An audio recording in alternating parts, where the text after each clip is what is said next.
ఓం నమః శివాయ. ఓం నమః శివాయ.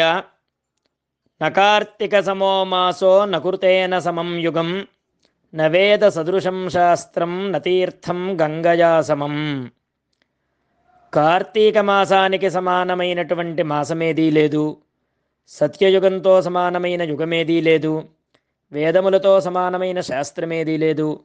గంగా నది వంటి ఇతర నది లేదు అని ఈ శ్లోకం యొక్క అర్థం. అదేవిధంగా మనము పరమ పవిత్రమైనటువంటి కార్తీక మాసంలో ఉన్నాము.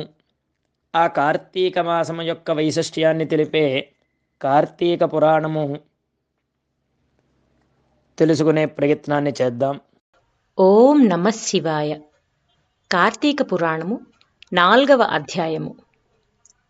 దీపారాధన మహిమ. ఈ విధముగా వశిష్ఠుడు కార్తీక మాస వ్రతము యొక్క మహిమ వల్ల బ్రహ్మరాక్షస జన్మ నుండి కూడా విముక్తి లభించిన వారి వృత్తాంతము విన్న తరువాత జనకుడు, ఓ మహాతపస్వి వశిష్ఠ మహర్షి పుంగవ, తమరు తెలియజేస్తున్న ఇతిహాసములు విన్న కొలది తనివి తీరకున్నది.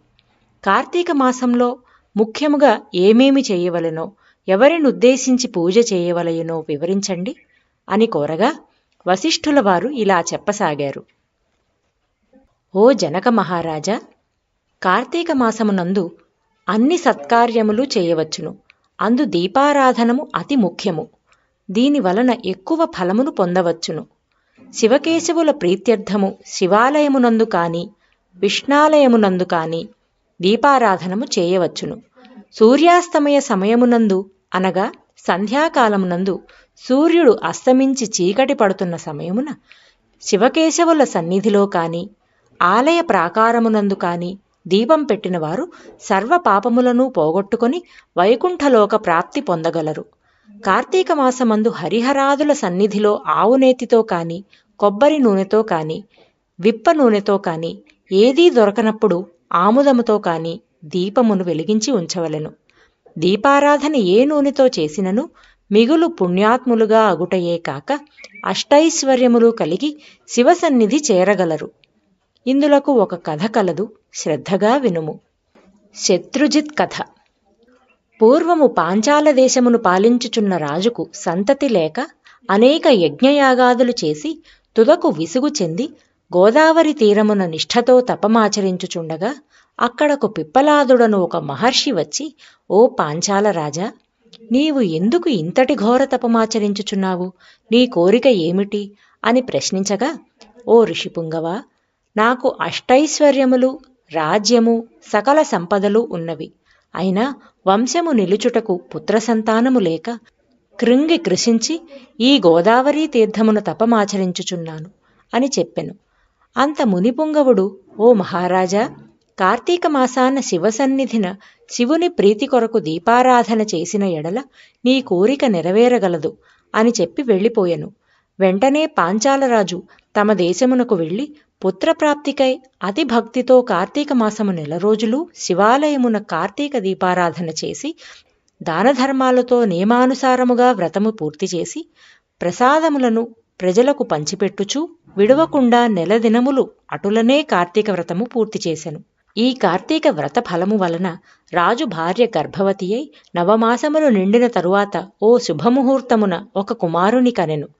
రాజకుటుంబీకులు చాలా సంతోషించి తమ దేశమంతటను పుత్రోత్సవము చేయించి బ్రాహ్మణులకు దానధర్మములు చేసి ఆ బాలునకు శత్రుజిత్ అని నామకరణం చేసి అమిత గారాభముగా పెంచుచుండిరి.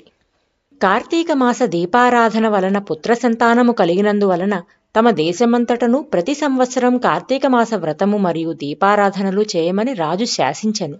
రాజకుమారుడు దినదిన ప్రవర్ధమానుడగుచు సకల శాస్త్రములు చదివి ధనుర్విద్య, కత్తిసాము మొదలగు విద్యలను సుశిక్షితముగా నేర్చుకొనెను.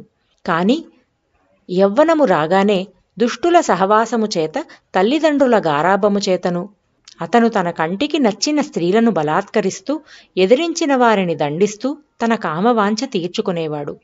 తల్లిదండ్రులు కూడా తమకు లేక కలిగిన కుమారుడని చూసి చూడనట్లు విని విననట్లు ఉండేవాళ్లు. శత్రుజిత్ ఆ రాజ్యములో తన కార్యములకు అడ్డు చెప్పేవారిని నరుకుతానని కత్తి పట్టుకొని ప్రజలను భయకంపితులను చేయుచుండెను. అలా చేయుచుండగా ఒక దినమున ఒక బ్రాహ్మణ పడుచును చూచెను. ఆమె ఒక ఉత్తమ బ్రాహ్మణుని భార్య, రూపవతి. ఆమె అందచందములను వర్ణించుట మన్మధునికైననూ శక్యము కాదు. అట్టి స్త్రీ కనపడగానే రాజకుమారిని మతి మందగించి కొయ్యబొమ్మ వలె నిశ్చేష్టుడై కామ వికారముతో ఆమెను సమీపించి తన కామవాంఛ తెలియజేసెను. ఆమె కూడా అతని సౌందర్యానికి ముగ్ధురాలై కులము శీలము సిగ్గు విడచి అతని చేయి పట్టుకొని తన శయనమందిరానికి తీసుకొని పోయి భోగములను అనుభవించెను. ఇలా ఒకరికొకరు ప్రేమ పరవశులగుట చేత వారు ప్రతిదినము అర్ధరాత్రి వేళ ఒక అజ్ఞాత స్థలములో కలుసుకొనుచు తమ కామవాంఛలను తీర్చుకునేవారు. ఇలా కొంతకాలము జరిగెను. ఎటులనో ఈ సంగతి ఆమె భర్తకు తెలిసి భార్యను రాజకుమారుని ఒకేసారి చంపవలనని నిశ్చయించి ఒక ఖడ్గమును సంపాదించి సమయము కొరకు నిరీక్షించుచుండెను. ఇట్లుండగా కార్తీక శుద్ధ పౌర్ణమి రోజున ఆ ప్రేమికులిరువురునూ శివాలయమును కలుసుకొనవలనని నిర్ణయించుకొని ఎవరికంటా పడకుండా వారు రహస్య మార్గమును బయలుదేరిరి. ఈ సంగతి ఎటులనో పసిగట్టిన ఆ బ్రాహ్మణుడు అంతకు ముందే కత్తితో సహా బయలుదేరి గర్భగుడిలో దాగి ఉండెను. ఆ కాముకులిద్దరునూ గుడిలో కలుసుకొని గాఢాలింగన మొనర్చుకొను సమయమున చీకటిగా ఉన్నది, దీపముండిన బాగుండును కదా అని రాజకుమారుడనగా ఆమె తన పైట చెంగును చించి అక్కడున్న ఆముదము ప్రమిదలో ముంచి దీపము వెలిగించెను. తర్వాత వారిరువురూ మహానందముతో రతిక్రీడలు సలుపుటకు ఉద్యుక్తులగుచూ ఉండగా అదే అదను అని భావించిన ఆమె భర్త తన మొలనున్న కత్తి తీసి ఒక్క వేటుతో తన భార్యను ఆ రాజకుమారుడిని ఖండించి తాను కూడా పొడుచుకొని మరణించెను. వారి పుణ్యము కొలది ఆ రోజు కార్తీక శుద్ధ పౌర్ణమి సోమవారమగుట వలన ఆ రోజు ముగ్గురునూ చనిపోవుట వలనను శివదూతలు ప్రేమికులు రివురినీ తీసుకొని పోవుటకును యమదూతలు బ్రాహ్మణును తీసుకుపోవుటకును అక్కడికి వచ్చారు. అంత యమదూతలను చూచిన ఆ బ్రాహ్మణుడు, ఓ దూతలారా, నన్ను తీసుకొని పోవుటకు మీరేల వచ్చినారు? కామాంధకారముతో కన్ను మిన్ను తెలియక పశుప్రాయముగా వ్యవహరించిన ఆ వ్యభిచారుల కొరకు శివదూతలు విమానములో రావడం ఏమిటి? చాలా విచిత్రముగా ఉన్నదే అని ప్రశ్నించెను. అంత ఆ యమకింకరులు, ఓ బాపడా, వారెంతటి నీచులైనను ఈ పవిత్ర దినమున అనగా కార్తీక పౌర్ణమి సోమవారపు దినమున తెలిసో తెలియకో శివాలయములో శివుని సన్నిధిన దీపం వెలిగించుట వలన అప్పటి వరకు వారు చేసిన పాపములన్నీయూ నశించిపోయినవి. కావున వారిని కైలాసమునకు తీసుకుపోవుటకు శివదూతలు వచ్చినారు అని చెప్పగా ఈ సంభాషణనంతయు వినుచున్న రాజకుమారుడు, అలా ఎన్నటికీ జరుగనివ్వను.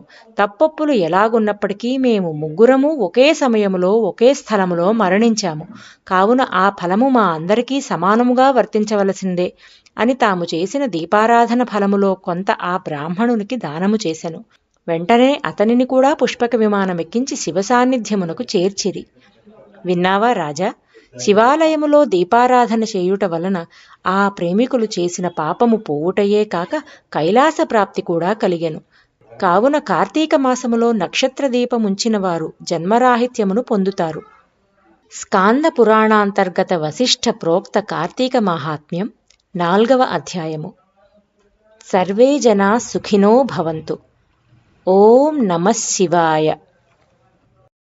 అందరము కూడా భక్తిగా కార్తీక పురాణాన్ని విందాం. కార్తీక దామోదరుని అనుగ్రహాన్ని పొందుదాం. శుభం భూయాత్. ఓం నమః శివాయ.